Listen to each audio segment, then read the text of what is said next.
Ya, pujian yang dinaikkan tadi sangat menguatkan kita semuanya. Ya. Ya, pujian yang pertama yang kita nyanyikan untuk Tuhan, ada yang komen dari Amsterdam, Diana van Bax. Dia nulis begini. Yang pertama ya, kau bersamaku di dalamku. Nah, kalimat ini yang menarik. Terima kasih Diana.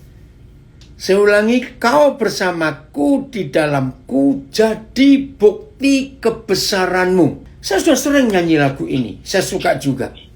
Tapi ketika tahu kalimat ini, refrennya ini, kau bersamaku di dalamku jadi bukti kebesaranmu.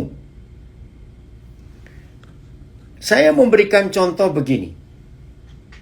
Segala sesuatu yang ada di dalam kita. Ya, segala sesuatu yang ada di dalam kita.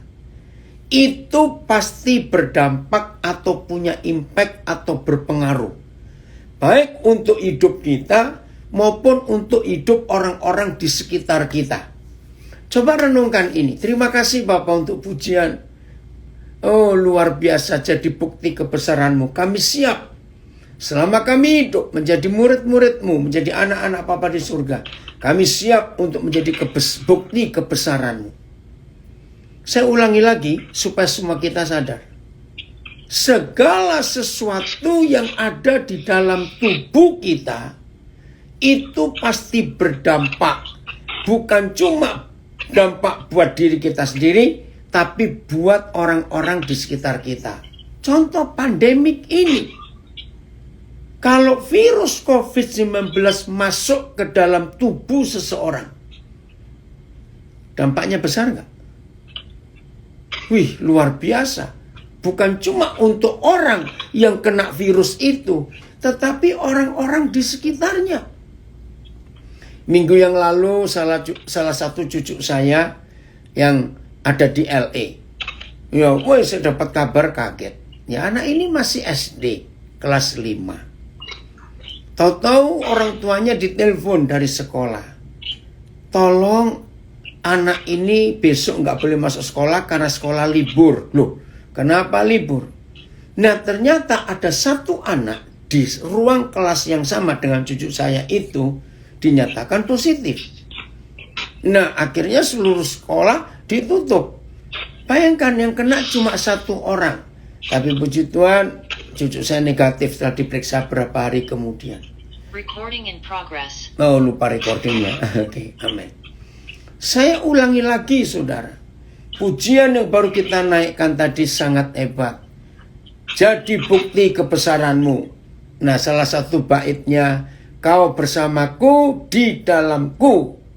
Kalau Yesus bersama kita dan Tuhan Yesus di dalam kita, maka hidup kita harus, dengar kata harus ini, harus jadi bukti kebesaran Tuhan. Karena kalau virus COVID-19 masuk ke hidup seseorang, maka orang itu dipakai menjadi bukti dalam tanda kutip, maaf ya. Orang yang tidak kemasukan virus corona atau COVID-19, maka orang itu menjadi bukti kedahsyatan COVID-19. Betul tidak? Kita salah makan sampai kita keracunan. Wah, dampaknya ini tubuh sakit, bisa sakit perut, bisa macam-macam, bahkan ada yang meninggal. Apa saja. Kami di Papua sudah kenyang dengan namanya malaria. Tapi puji Tuhan, 30 tahun kami ada di Papua. Istri saya, Cik Luis, itu nggak pernah kena sama sekali sampai hari ini. Heran. Jadi satu-satunya tim, satu-satunya anggota keluarga besar kami yang ada di Manokwari, di Nabire, ya, yang di Wamena, yang di Mamberamo. Hanya istri saya yang tidak pernah kena malaria. Kalau saya sudah nggak ngitung, nggak tahu berapa ratus kali. Nah, malaria itu kan kecil, kita nggak lihat dengan mata. Tapi orang yang kemasukan virus malaria, orang sekuat apa, orang segagah apa, maco sekalipun, bisa gigil, saudara, takluk kepada virus itu.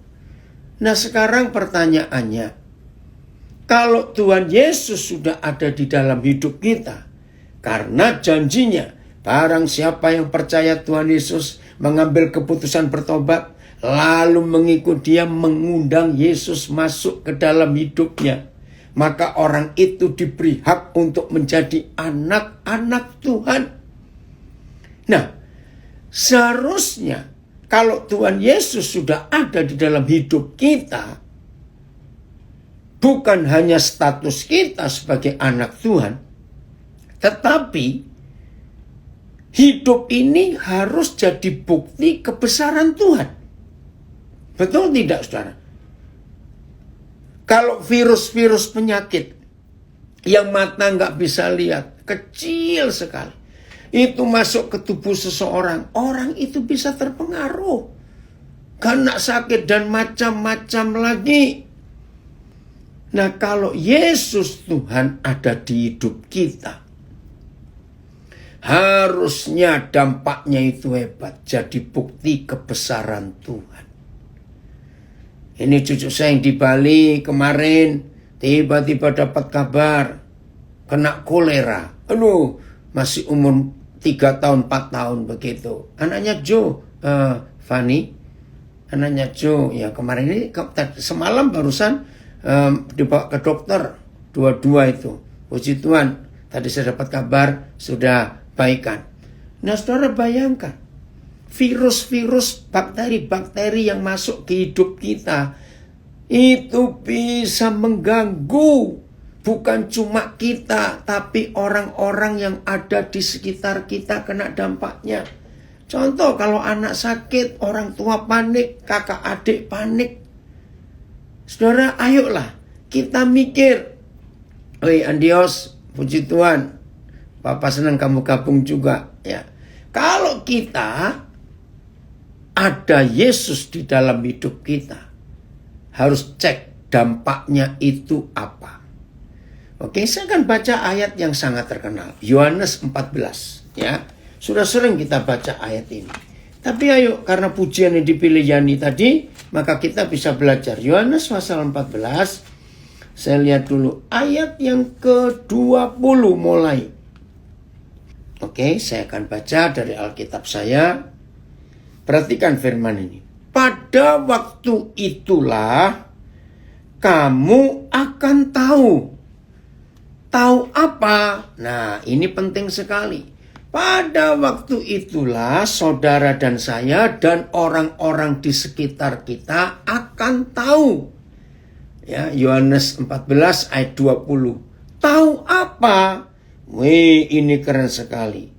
Bahwa aku di dalam Bapakku dan kamu di dalam aku dan aku di dalam kamu.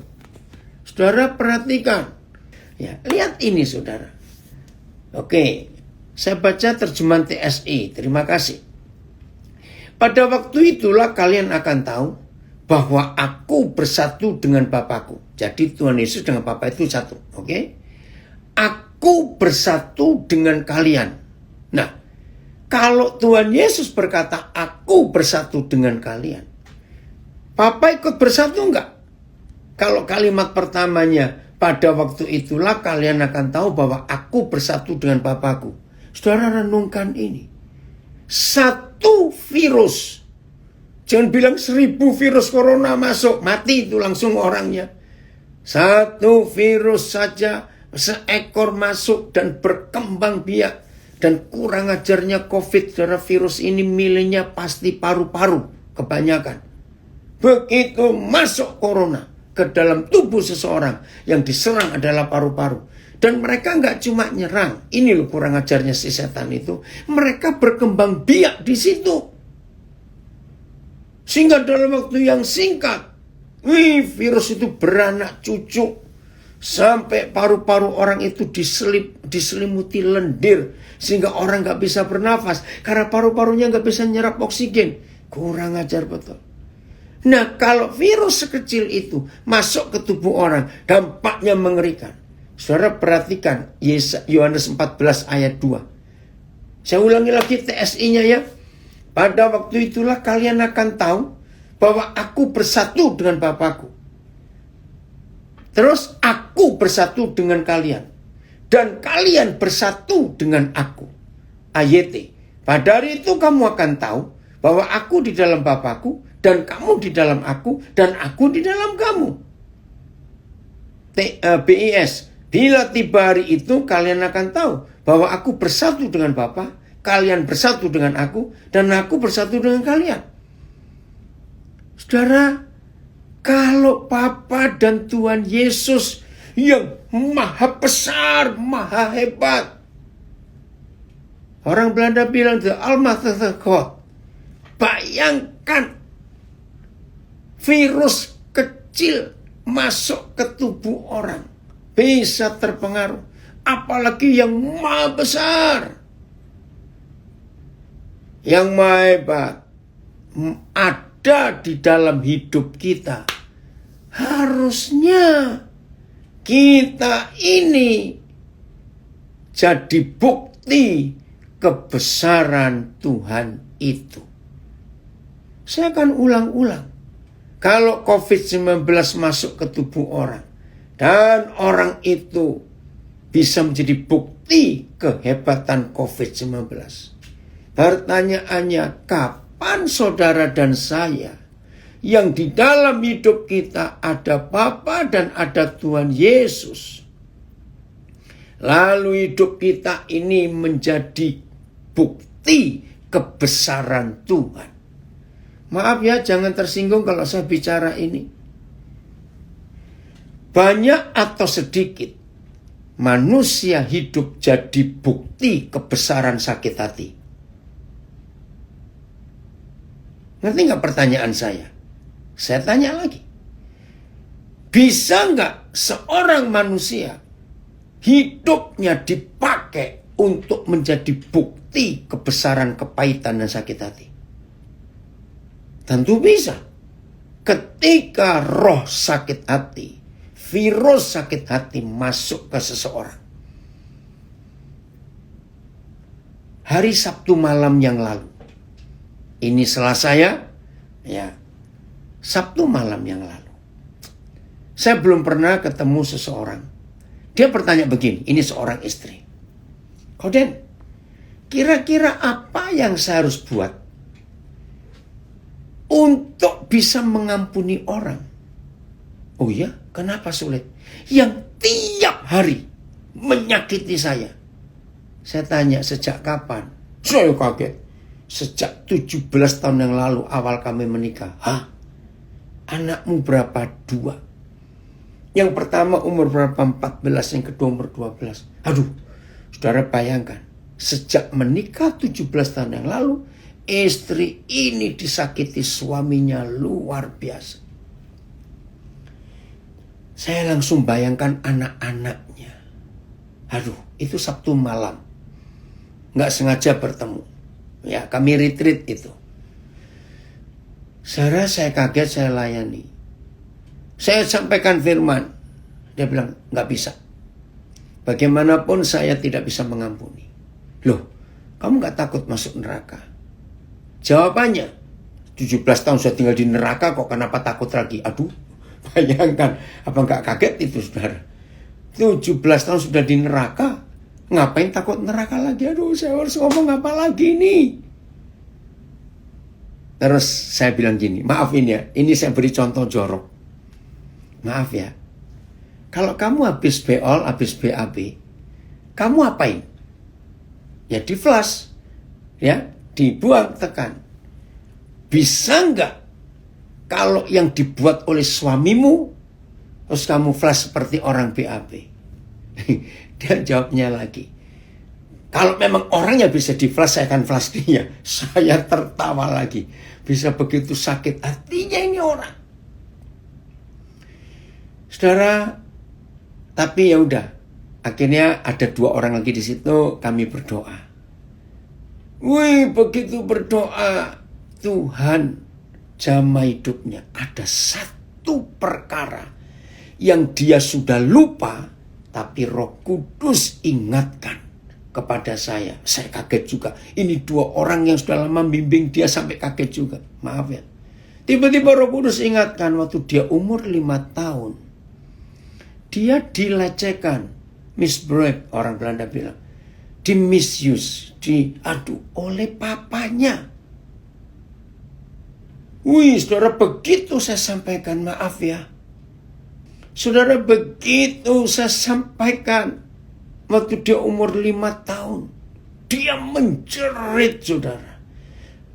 Menjeritnya gak cuma menjerit, sambil duduk dia berdiri. Dia pukul-pukul dadanya. Waduh. Nah, puji Tuhan, dari 2 orang itu ada 1 perempuan. Saya bilang, cepat peluk dia. Wih, meronta. Nah, ternyata itu sumber sakit hatinya. Terus saya tanya, papamu masih ada, sudah meninggal? Nah, kebetulan suami dari ibu itu usianya hampir seusia papanya. Saya bilang, tolong ya, minta maaf atas nama papa. Papa melecehkan kamu waktu masih kecil. Saudara, ketika bapak-bapak ini minta maaf atas nama papanya, wih, orang ini terjatuh. Puji Tuhan, hari malam itu dia dilepaskan. Nah, saya tidak berharap bisa ketemu papanya, suaminya. Karena suaminya juga ikut retreat, tapi nggak bisa ditemui. Nggak tahu bagaimana ceritanya besok. Hari Minggu terakhir retreat. Ternyata 2 suami istri itu yang melayani. Malam itu berhasil meyakinkan suaminya untuk ketemu saya. Akhirnya ketemu. Ya udah, saudara, hal yang sama terjadi. Jadi suami nggak bisa ngampuni istrinya karena istrinya yang betul-betul jadi sumber masalah. Nah, kami jelaskan. Saudara, ketika suaminya dengar kasus umur 5 tahun, ternyata suaminya nggak pernah tahu. Karena istri nggak pernah cerita. Begitu suami itu dengar, wih, tiba-tiba dia bisa marah. Kalau saya tahu begitu bapak lu, gua bisa bunuh dia itu. Waduh. Nah, sudah tenang. Jadi mau gak kamu ngampuni istrimu? Dia masih belum mau. Oke. Dan kembali Roh Kudus bicara lagi. Luar biasa, saudara. Ternyata sama. Dia ini anak yang dibuang oleh orang tuanya. Sejak kecil ikut tantenya. Wih, begitu tahu masalah ini. Ya pantas 2 orang ini sejak menikah saling menyakiti. Maka itu ada istilah hurt people, hurting people. Orang yang sakit hatinya cenderung menyakiti orang lain. Aduh, luar biasa. Hari itu, minggu kemarin, Tuhan pulihkan mereka. Nah, kemarin malam saya telepon mereka. Aduh, mereka bahagia sekali. Cuma mereka belum berhasil untuk minta maaf kepada 2 anaknya. Ya udah, pelan-pelan cari waktu. Jadi anak-anaknya pun gak suka. Karena lihat tiap hari papanya bertengkar terus. Saudara, maka itu. Kalau virus-virus dosa masuk dalam hidup seseorang, maka orang itu bisa menjadi bukti kebesaran dosa itu. Aduh, ini kata-kata gak enak. Seharusnya kalau Tuhan Yesus dan Papa itu ada di dalam hati kita, di dalam hidup kita, sudah seharusnya saudara dan saya hidup ini menjadi bukti kebesaran Tuhan. Bisa berkata amin untuk ini? Harusnya begitu. Dan kebesaran Tuhan, karena Tuhan ada di dalam hidup kita, itu harus dilihat dan disaksikan oleh orang-orang yang ada di sekitar kita. Itu tujuan Tuhan, dia mau tinggal di hidup kita. Orang-orang berdosa, orang-orang jahat ini. Maka itu mari saudara, mulai hari ini kita menyadari betul dia ada di dalam kita. Oke, lanjut. Ayat yang ke-21. Ya, masih Yohanes 14. Ayat yang ke-21. barang siapa memegang perintahku. Saudara, jelas sekali. Barang siapa memegang perintahku dan melakukannya, dialah yang mengasihi aku. Dan barang siapa mengasihi aku, ia akan dikasihi oleh Bapakku. Dan aku pun akan mengasihi dia. Saudara, perhatikan kalimat terakhir ayat 21. Dan akan menyatakan diriku kepadanya. Kepada siapa? Kepada orang yang megang perintahnya dan melakukannya. Karena orang itu mengasihi Yesus. Dan barang siapa mengasihi Yesus, maka orang itu akan dikasihi oleh Bapa. Dan kalau orang itu dikasihi oleh Bapa, maka Tuhan Yesus pun mengasihi orang itu. Ini ayat saya suka sekali. Artinya kita disayangi, kita dikasihi penuh oleh dua pribadi, Bapa dan Tuhan Yesus. Dan setelah Bapa dan Yesus mengasihi kita, saudara lihat kalimat terakhirnya itu. Dan aku akan menyatakan diriku kepadanya. Saya baca terjemahan TSI. Dan akan menyatakan diriku kepadanya. Sama. Semuanya sama ya. FAYH coba. Ada nggak yang di bawahnya lagi? Ya, naik lagi. FAYH. Ya. Naik lagi. Ya, itu dia. Orang yang taat kepadaku ialah orang yang mengasihi aku. Dan sebab ia mengasihi aku, Bapakku akan mengasihi dia. Aku juga akan mengasihi dia. Serta menyatakan diriku kepadanya. Oke, saya mau bahas kalimat terakhir. Menyatakan diri kepadanya. Jadi kalau Tuhan Yesus dan Bapa mengasihi kita. Dan Bapa dan Yesus tinggal di dalam kita. Maka dia akan menyatakan dirinya. Maaf, saya beri contoh penyakit lagi. Begitu orang kena COVID-19,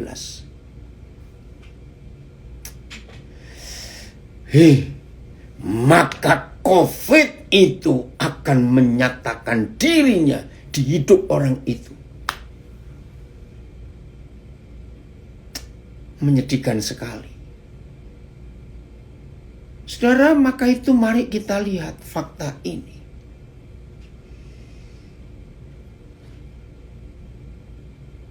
Tidak sedikit orang berduka dari bulan Juli Agustus ini.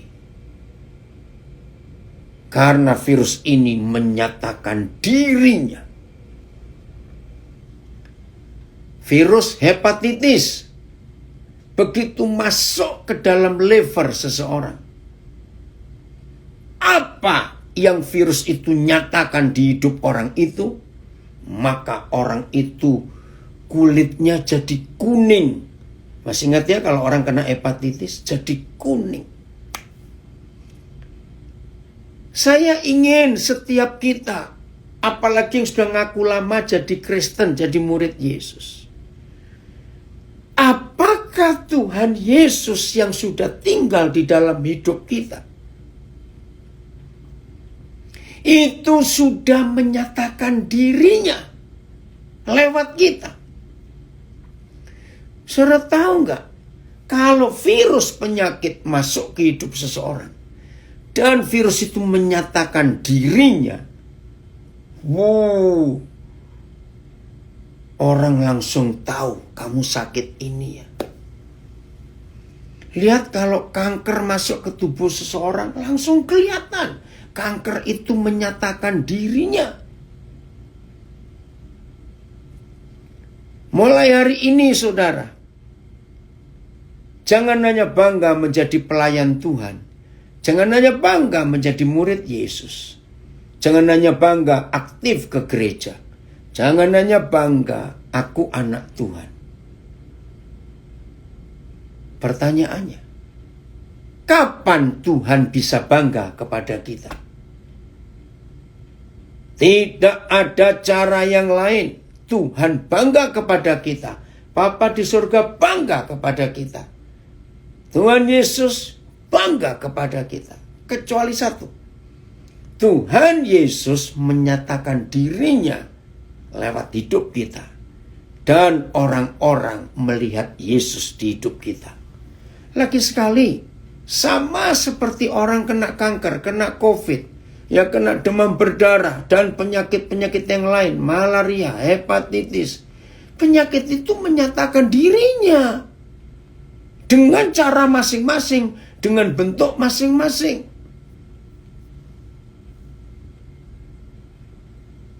Sehingga orang tahu, oh kamu sakit ini.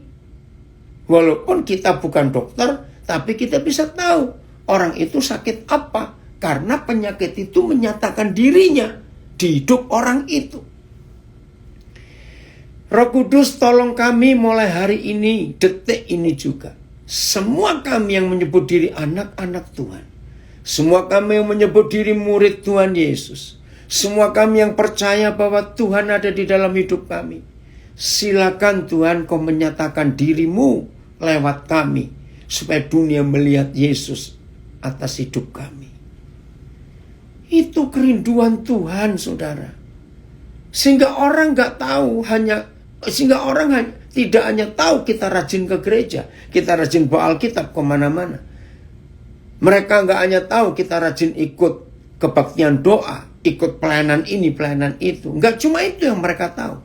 Tapi Tuhan Yesus menyatakan diri lewat kita. Itu kerinduan Tuhan, saudara.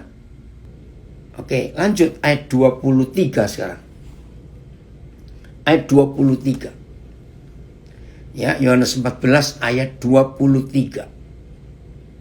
Yohanes 14 ayat 23, Filipus ayat 23. Amin. Dinyatakanlah rohmu dalam hidupku. Puji Tuhan. Jika seorang mengasihi aku. Nah saudara, ayat 23 ini adalah cara bagaimana Tuhan Yesus menyatakan dirinya lewat kita. Jawabannya ada di ayat 23. Jika seorang mengasihi aku, pasti kalau saya tambahkan kata ini ya, orang itu akan menuruti firman-Ku. Nah, jadi supaya Tuhan Yesus bisa menyatakan dirinya kepada kita, maka kita harus mengasihi Dia dan kita menuruti apa yang diajarkan kepada Dia. Maka itu kalau kita sekedar ke gereja, sekedar Kristen, tapi tidak mengasihi Dia dan tidak menuruti ajaran-ajarannya. Suruh ngampuni, nggak mau. Suruh hidup kudus, nggak mau. Saudara lihat, selama pandemik ini, sebetulnya kalau semua kita hidup bersih, ya ingat pandemik ini, maka itu kenapa rajin cuci tangan, kemana-mana bawa pembunuh kuman, hand sanitizer, dan semuanya. Karena virus ini tidak bisa hidup di tempat yang bersih. Maka itu kalau kita bersih, nah bersih ini artinya dalam loh. Bersih dalam hidup Yesus, itu ada hidup kudus. Nah maka virus itu nggak tahan kalau kita bersih. Nah itulah bukti bahwa kita menuruti firman-Nya. Terus apa? Dan, oke saya baca ulang. Jawab Yesus, jika seorang mengasihi aku, ia akan menuruti firman-Ku. Dan Bapakku akan mengasihi dia. Wih, terima kasih. Bapa mengasihi kita yang menuruti firman Tuhan dan mengasihi Tuhan. Enggak cuma itu. Dan kami, saudara, inilah satu-satunya ayat dalam seluruh Alkitab yang memberitahu kita, kami, maaf, jangan dibilang Tuhannya orang Kristen banyak, tidak. Kata kami ini menunjukkan kesatuan Bapa, Putra, Roh Kudus. Ya, kami ini satu-satunya ayat. Kami akan datang kepadanya. Terima kasih. Saya tanya, kalau rumah saudara kedatangan presiden, kira-kira terjadi apa? di keluarga itu. Ayo, kalau rumah kita kedatangan presiden, orang Belanda kedatangan Perdana Menteri Belanda, saudara, pasti ada perubahan yang luar biasa. Kami akan datang kepadanya. Oh, lanjut lagi Filipus, belum selesai. Ya maaf. Ya, dari Munchen. Ya, puji Tuhan. Ayo, Yohanes 14 ayat 23. Saya mau baca beberapa terjemahan yang lain. Bukan cuma kami akan datang kepadanya, tapi diam bersama-sama dengan dia. Nah, sekarang saya lanjutkan.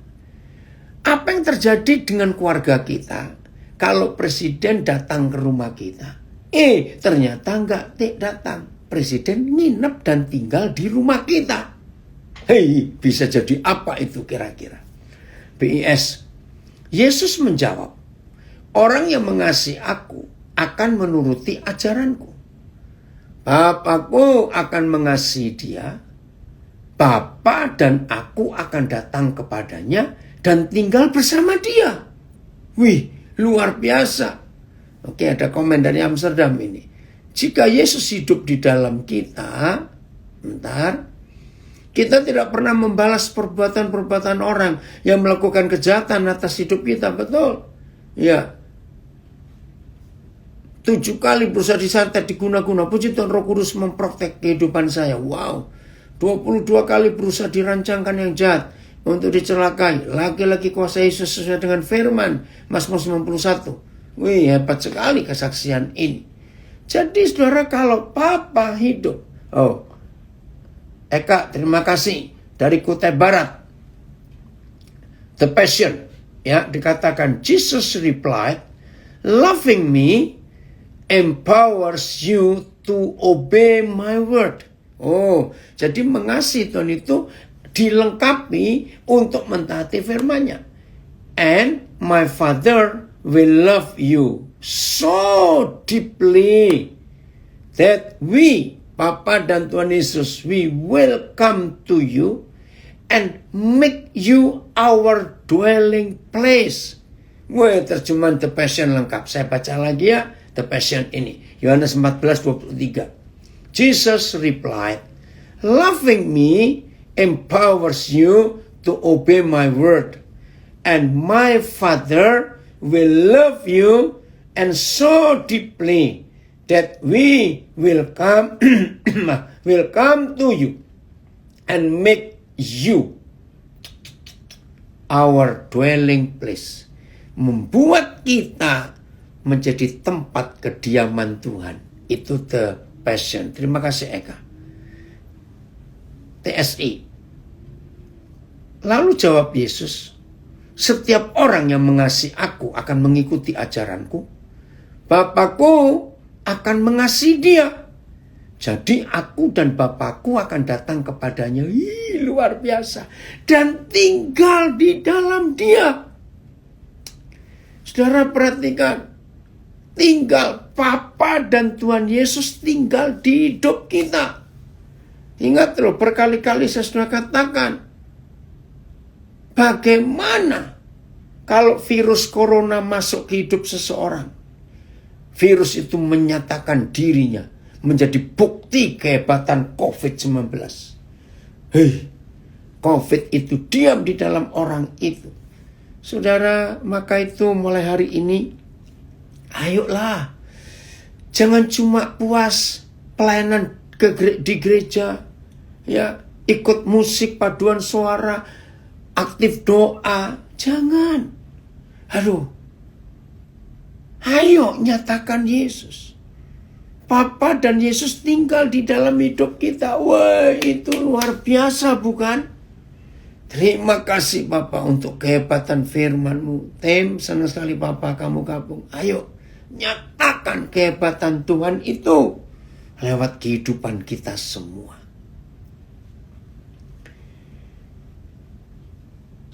Maaf kalau saya sebut nama ini.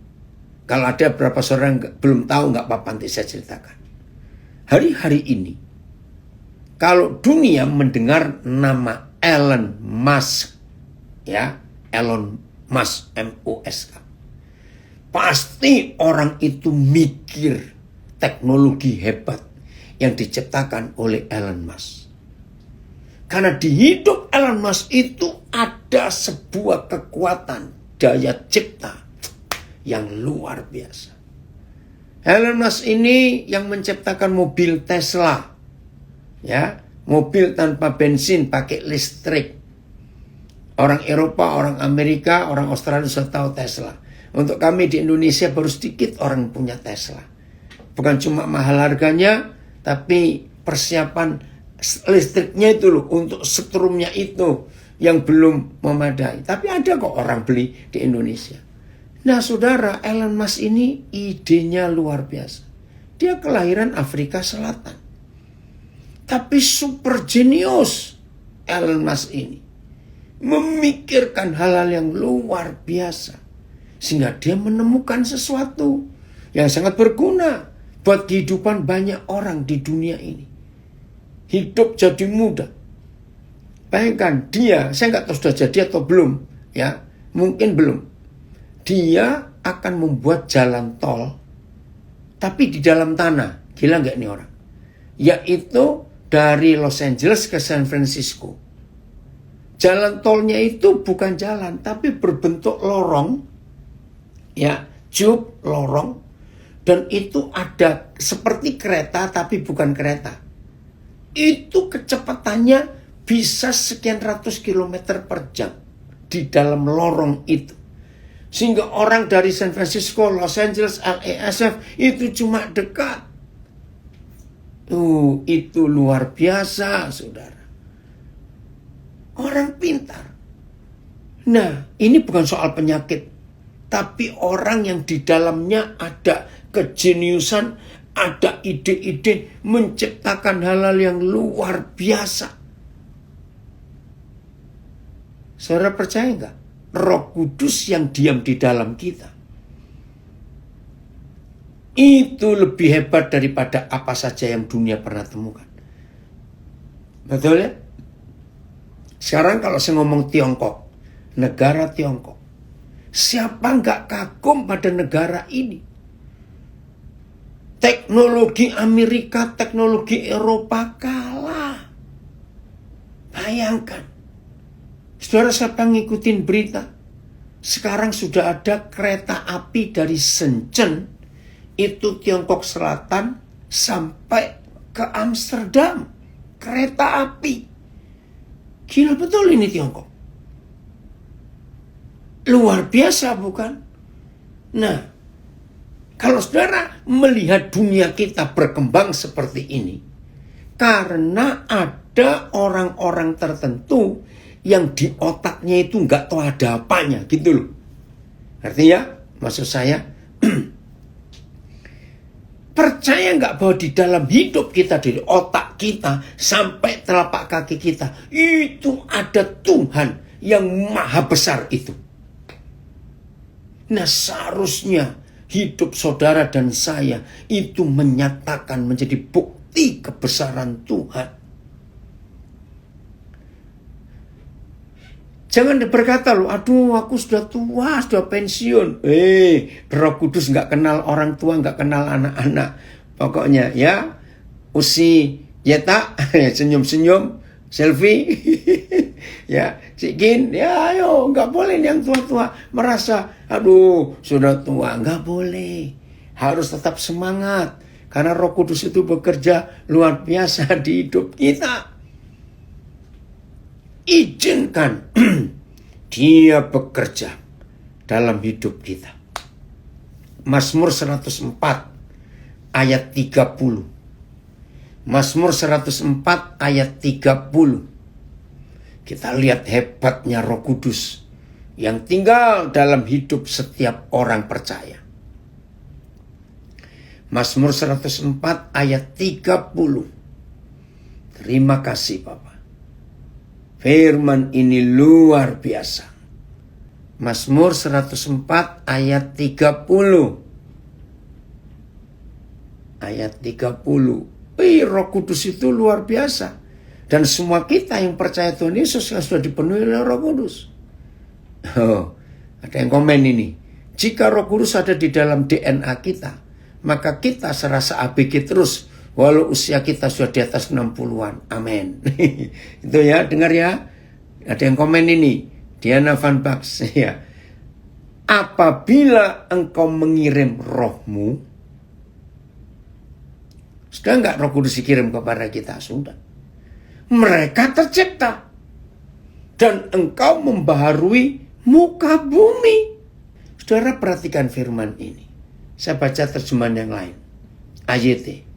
Saat engkau mengirim roh, mengutus rohmu, mereka semua tercipta. Dan engkau membaharui muka bumi. PIS. TL dulu. Jikalau engkau menyuruhkan rohmu, maka seolah-olah ia dijadikan semula. Dan engkau pun membarui rupa bumi.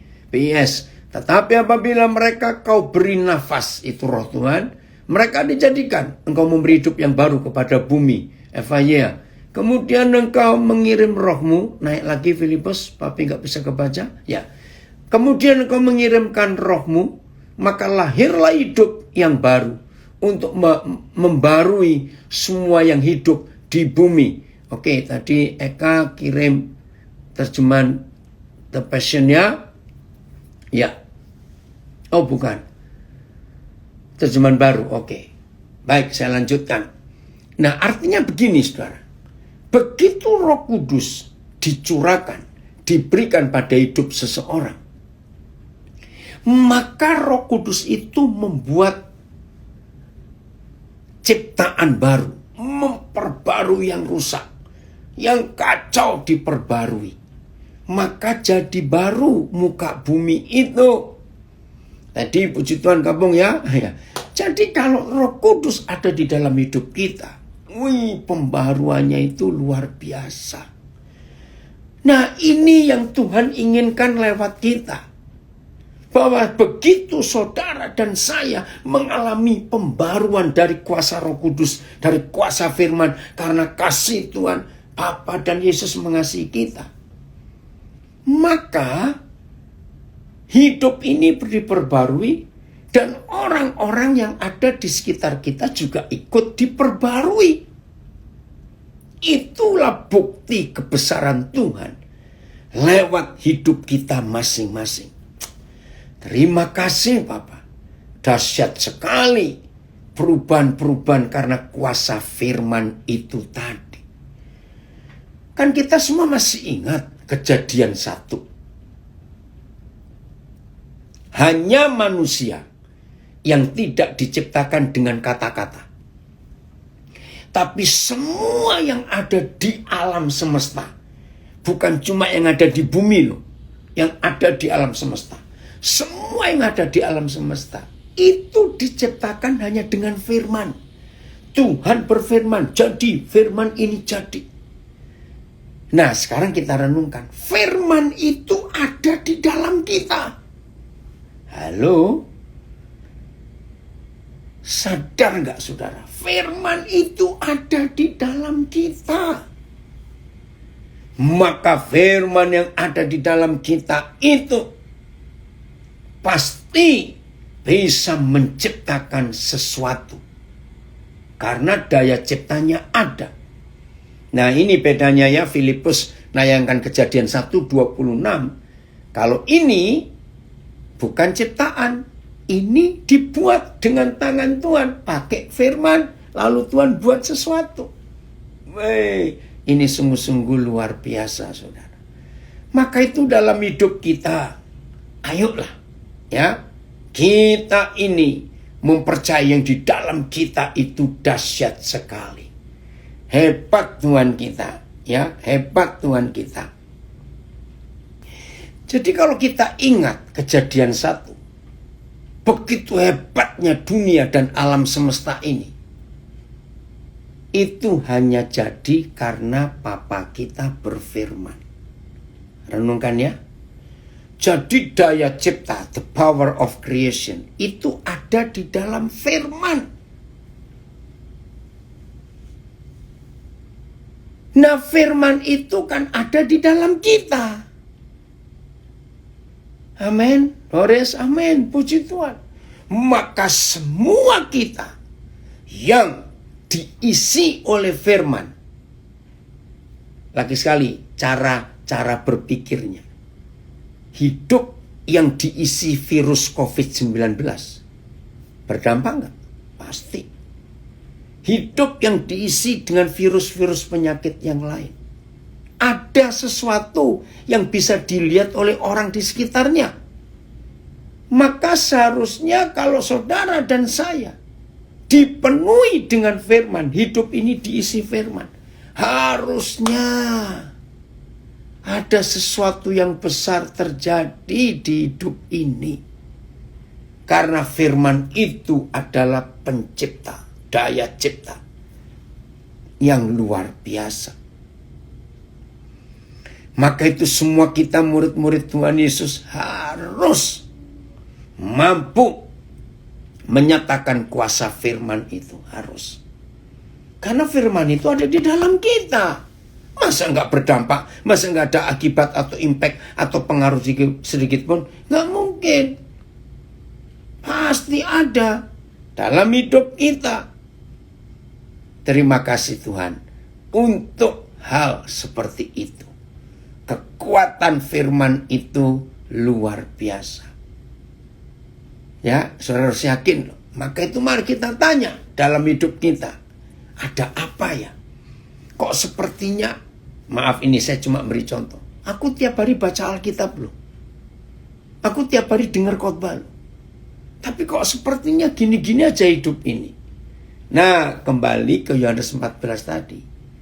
Yang pegang firman, dengar firman, lalu melakukan. Jangan lupa. Oh ya, terima kasih. Ayat 14 Yohanes 1 ini. Makasih Filipus, wah hebat ini anak saya ini. Saya nggak minta pada dikasih ayat ini. Saya baca ya, Yohanes 1:14.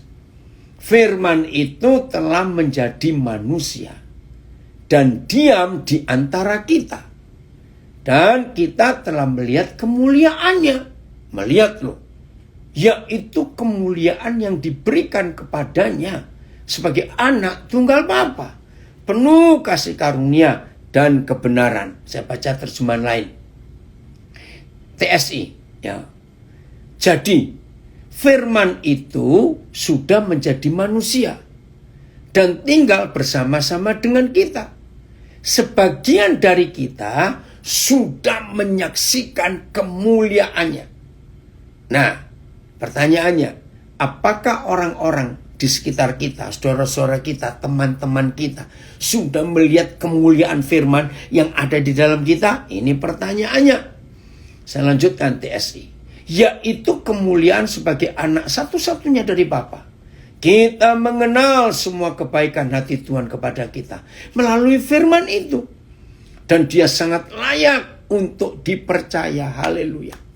Saudara, saya akan uraikan ayat ini. Lagi sekali terima kasih Filipus. Karena ayat ini ditayangkan. Dengar.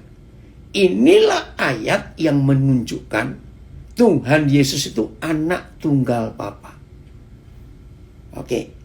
Kalau saudara baca setelah kitab Kisah Para Rasul, kitab Roma, sampai kitab Wahyu, saudara pernah tahu nggak ada perbedaan penyebutan? Setelah Kisah Para Rasul, Tuhan Yesus tidak disebut anak tunggal Bapa, tapi anak sulung. Ternyata ada perbedaan. Kalau anak tunggal, ya satu-satunya.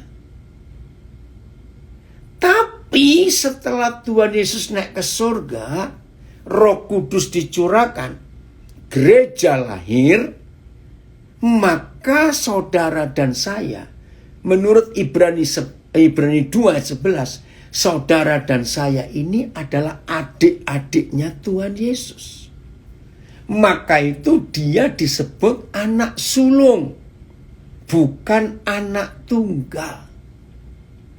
Loh, maksudnya apa? Kalau dia disebut anak sulung, bukan lagi anak tunggal, karena ada adik-adiknya. Ngerti? Bagian terakhir. Yohanes 12 ayat yang ke-24. Saya cek dulu. Yohanes 12 ayat yang ke-24. Ntar, mudah-mudahan nggak salah. Iya. Yohanes 12 ayat 24. Ini yang terakhir ayatnya. Saudara, luar biasa, Papa di surga itu hebat sekali. Ya, enggak apa-apa, mudah-mudahan kalau saya belum diketok, masih ada waktu ini. Ya, tunggu. Tadi saya bilang suruh diketok. Kita lihat nanti. Aku berkata kepadamu, sesungguhnya jikalau biji gandum tidak jatuh ke dalam tanah dan mati, sebiji gandum, ia tetap satu biji saja.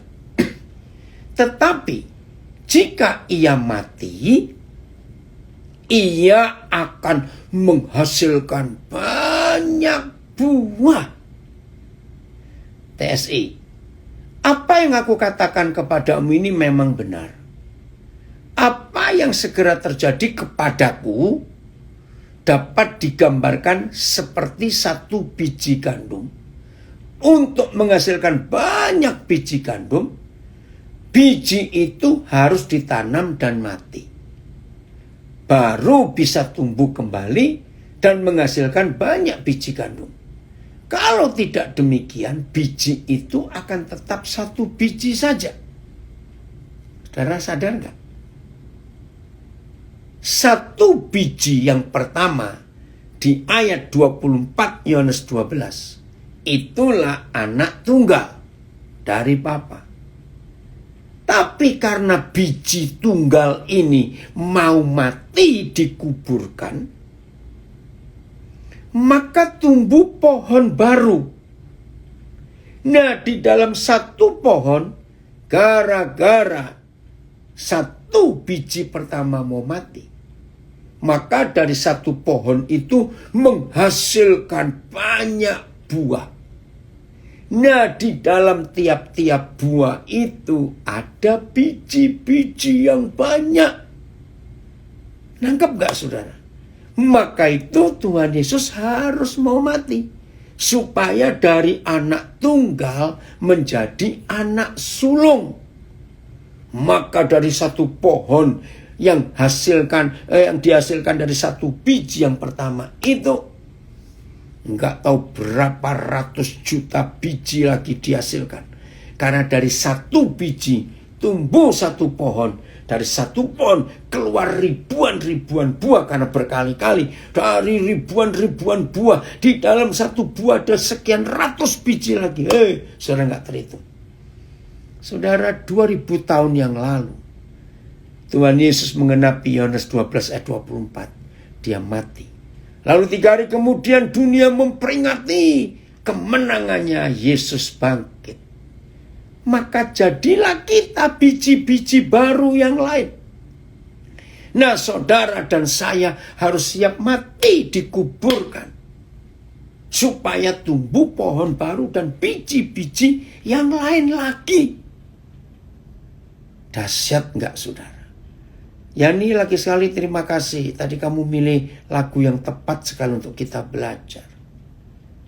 Yesus Bapa dan Yesus dalamku jadi bukti kebesaranmu. Luar biasa. Terima kasih Bapa. Maka itu hidup gak boleh egois.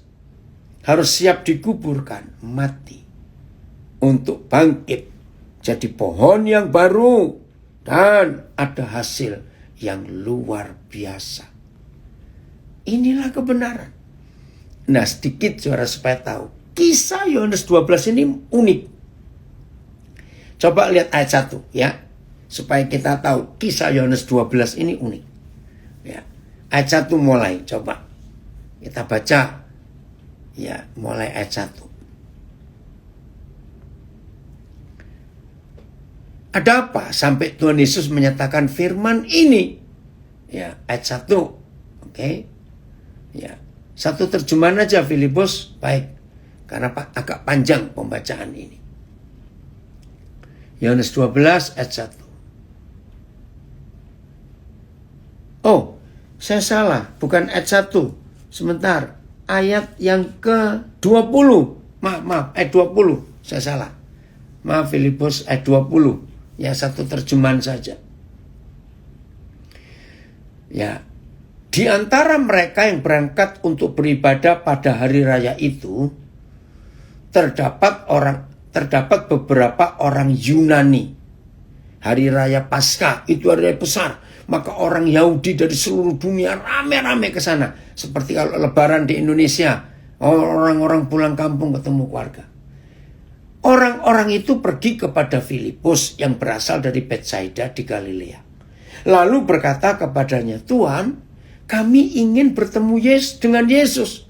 Nah, rupanya orang-orang Yunani ini berangkat dari negara mereka, itu sudah dengar cerita tentang Tuhan Yesus. Nah, mumpung mereka sudah di Yerusalem, maka mereka kesempatan, ayo cari Tuhan Yesus, karena beritanya gempar sekali kok. Nah, nggak tahu bagaimana orang-orang Yunani ini nggak ketemu Yesus langsung, akhirnya ketemu Filipus, salah satu murid. Nah, mereka ngomong kepada Filipus, Tuhan, kami ingin ketemu Yesus, guru kalian. Ayat 22. Filipus pergi memberitahukannya kepada Andreas. Filipus ngajak saudaranya. Andreas dan Filipus, ya, pelan-pelan. Andreas dan Filipus menyampaikannya pula kepada Yesus. Jadi gini, guru, ada orang kepingin ketemu guru. Sampai itu, lihat ayat 23. Tetapi Yesus menjawab mereka katanya. Saya mau baca cepat. Telah tiba saatnya anak manusia dimuliakan. Aku berkata kepadamu, sesungguhnya jikalau biji gandum tidak jatuh ke dalam tanah dan mati, ia tetap satu biji saja. Tapi jika ia mati, ia akan menghasilkan banyak buah. Barang siapa mencintai nyawanya, ia akan kehilangan nyawanya. Tetapi barang siapa tidak mencintai nyawanya di dunia ini, ia akan memeliharanya untuk hidup yang kekal. Barang siapa melayani aku, ia harus mengikut aku. Dan di mana aku berada, di situ pun pelayanku akan berada. Barang siapa melayani aku, ia akan dihormati Bapa. Sekarang jiwaku terharu. Dan apakah yang akan kukatakan? Bapa, selamatkanlah aku dari saat ini. Tidak. Sebab untuk itulah aku datang ke dalam saat ini. Bapa, muliakanlah namamu. Saudara, pertanyaannya sederhana. Guru, ada orang-orang Yunani ingin ketemu guru. Seharusnya jawabannya kan ada satu di antara dua. Oh, silakan mereka ketemu aku. Atau kedua, beritahu mereka ya, nanti saja aku masih sibuk. Tapi setelah kita dengar Tuhan Yesus menjawab sepanjang itu. Coba Filipus turunkan, pakai berapa ayat ini tadi ya? 27, 28. Berapa ayat itu? Ayo, terus terang. Kalau saudara dan saya jadi Andreas dan Filipus, pusing gak mendengar jawaban sepanjang itu? Terus kita tanya, lalu ngomong apa ke orang-orang itu?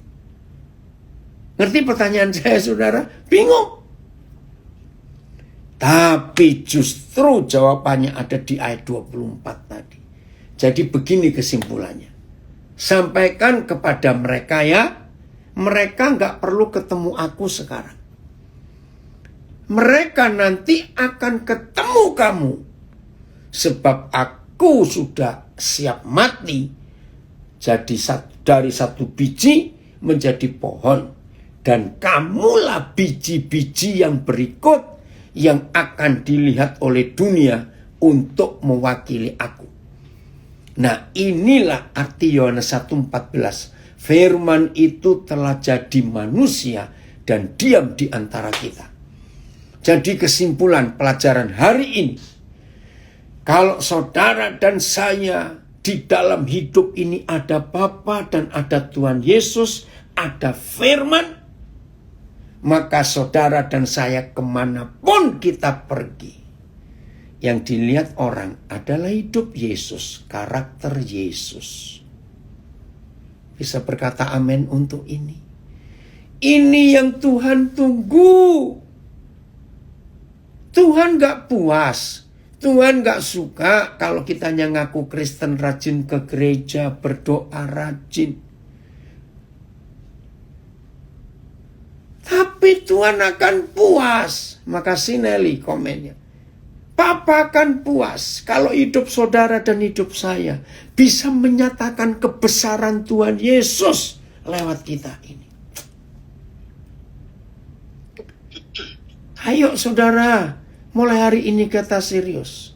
Lagi sekali kalau bertanya, terus gimana dong supaya aku bisa menyatakan Yesus? Pegang firman-Nya, lakukan. Itu yang mengasihi Tuhan. Karena begitu saudara dan saya melakukan semua firman yang Tuhan berikan kepada kita, maka firman itu akan hidup dan dia akan keluar lewat hidup kita ini. Terima kasih Bapak. Keren ya kalau hidup Kristen seperti ini. Maka kemanapun kita pergi, firman itu sudah jadi manusia.